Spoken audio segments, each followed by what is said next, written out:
Hey folks, I'm Red and this is my King Arthur channel. And this is the free-to-play series. We are on day number 7 of the new account here.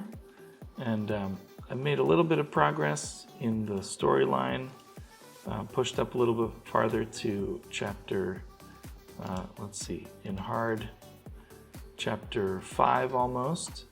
So I can't quite get there. I need to upgrade some heroes, but hitting a bit of a wall in terms of upgrading because of certain heroes not being built well enough. So I'll be working on that. If we look at the power-up dungeon, the Plane of Beasts, I have gotten my Morgan up to 6-star, but I haven't been able to level her up because I'm running out of gold. So that's kind of the next stage is to work on the gold dungeon.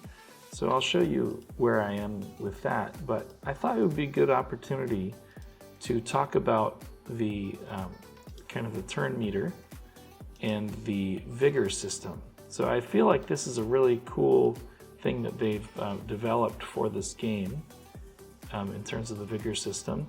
This is the team that I'm using to run Gorgos 7. When I reach Gorgos 8, Jarrett can't survive because I've only got his wind relic, and so he's weak against the fire boss here.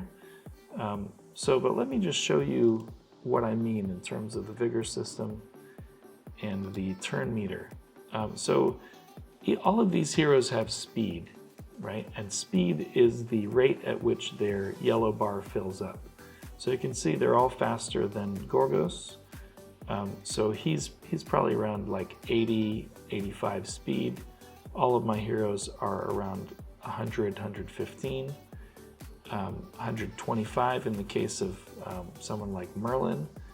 And so they're going to be able to go before Gorgos does. Now this bar here is 5 Vigor, and Vigor, you get 1 Vigor every turn.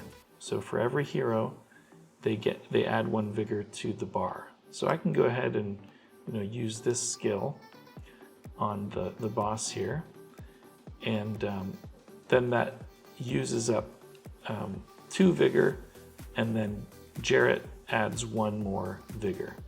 Okay, so when he goes, and I'll use his skill 2 here, so he uses up 2 Vigor, then the next hero gets 1 Vigor, right?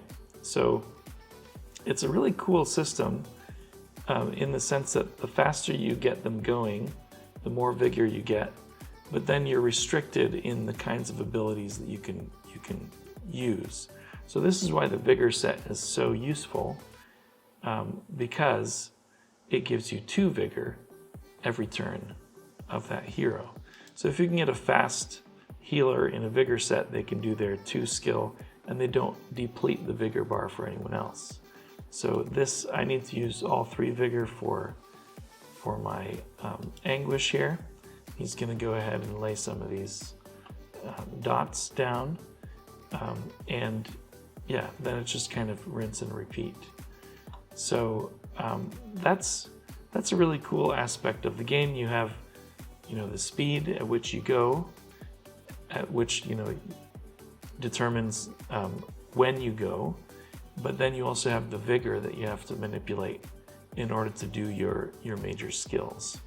So very cool to kind of play around with and work on. So yeah, just figured I'd talk about that, and we'll focus on the boss here and get him down. Yeah, so for this dungeon, basically Jarrett has a skill where he removes the dots, the damage over time, and from all the allies, which is really great. The only trouble is with his wind relic, he's weak against this boss. So he can't survive at his current HP without that frost relic. So I've been trying to summon it, but I haven't quite managed to do so. So yeah, we'll have to see about that. But you can see he just removes debuffs and dots from everyone. And then Merlin's second skill there that I've got set for him to use puts this debuff on the boss here, this one, and we can take a look at that. So this frozen remains means that if someone attacks the boss, they get this damage over time immunity. So that's very useful. So if I could get Merlin going really fast and putting that out all the time, and everyone else going fast enough to land their hits before the boss goes at all, then they'll all get this damage over time immunity, and then they wouldn't be affected by any of the burns that he puts out. So that's kind of the goal for the higher levels.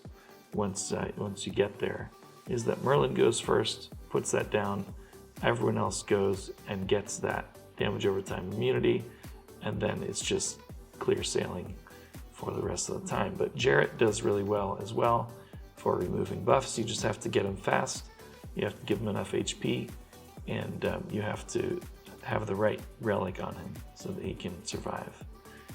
And then your healer is in there just to make sure that those big hits don't kill your heroes.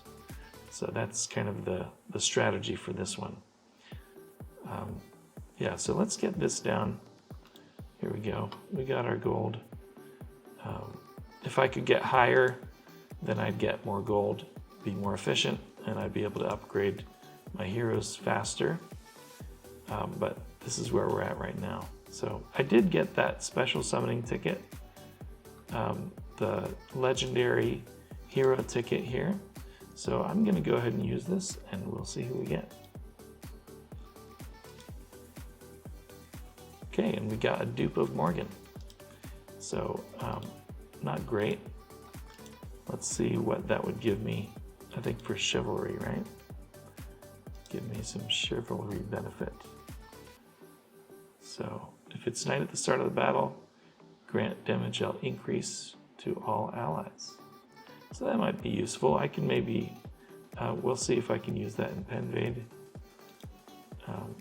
Not sure.